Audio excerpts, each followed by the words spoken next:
Welcome to the Chicago Real Estate Podcast, brought to you by Cobblestone Realty, where each and every week we bring to you advice on buying, selling, or investing in real estate. Tune in every week to hear what is going on in the market right now and for interviews with the professionals you didn't know you need to know, like inspectors, insurance agents, appraisers, contractors, lenders, and attorneys. Hey everyone, welcome to episode 4 of the Chicago Real Estate Podcast. I'm your guest host, Mauricio Lopez. I'm a realtor here with the ML Group of Cobblestone Realty. And in this episode, I'm going to walk you through the home buying process from start to finish. Let's get started.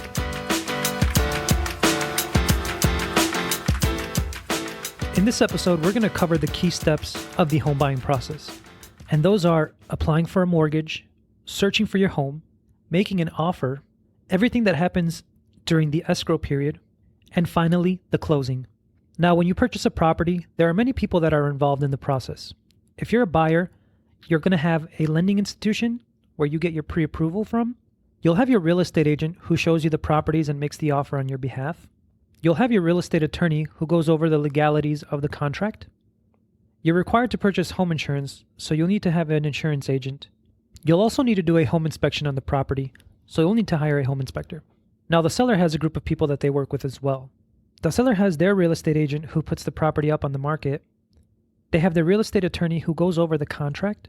And the seller also works with a title company to ensure a clean transfer of title. Now, the first step if you're thinking about purchasing a home is finding out how much house you can afford. So you'll have to apply for a home loan. What you want to do is you want to speak with a mortgage professional and get pre-approved for a home loan. All lenders will look at the same criteria, which includes how much you make, how much you have saved, how much you owe, and your current credit score.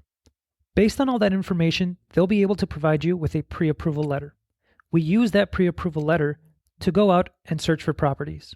Now, there are many different loan options out there, and our recommendation is to speak with a mortgage professional to see which options you can qualify for. Some of those loans include FHA, conventional, VA, a 203K renovation loan, an ITIN loan. There are also different grants like the IDA grant. The next step in the home buying process is searching for your ideal home. Once you have that pre-approval, you want to speak with a real estate professional and narrow down your options. You're going to narrow down your preferred location, the type of property you're looking to purchase, the number of beds and baths that you need, if you have a particular time frame when you need to purchase, and any must-have or deal breakers. For example, if you have pets and you need a fenced backyard, that's something you want to look out for. Once you narrow down the type of property you're looking for, you then go out and start house hunting. Once you find your ideal property, you'll move on to the next step, which is making an offer. Now, when you make an offer, you want to look at what has sold in the area to make sure you're making a fair offer. Your real estate agent will negotiate on your behalf and will try to get any closing cost credits or any contingencies that you need on the contract.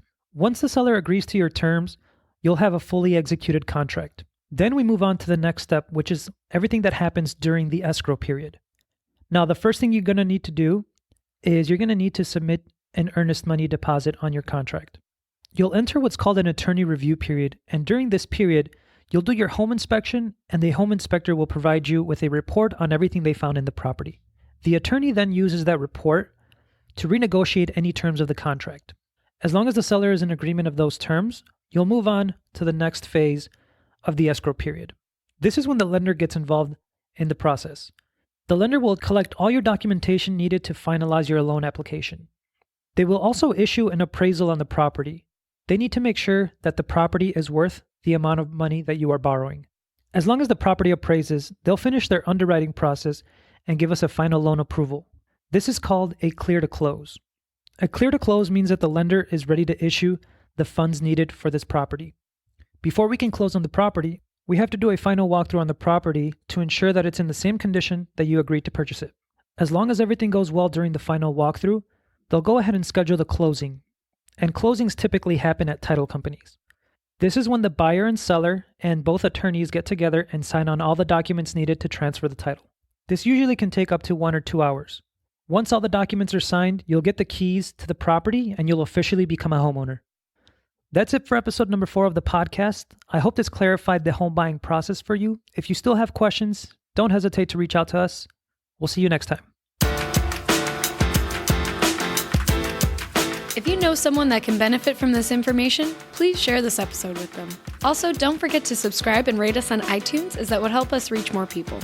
You can also find us on Facebook, Instagram, and YouTube at Cobblestone Realty Shy. See you next time.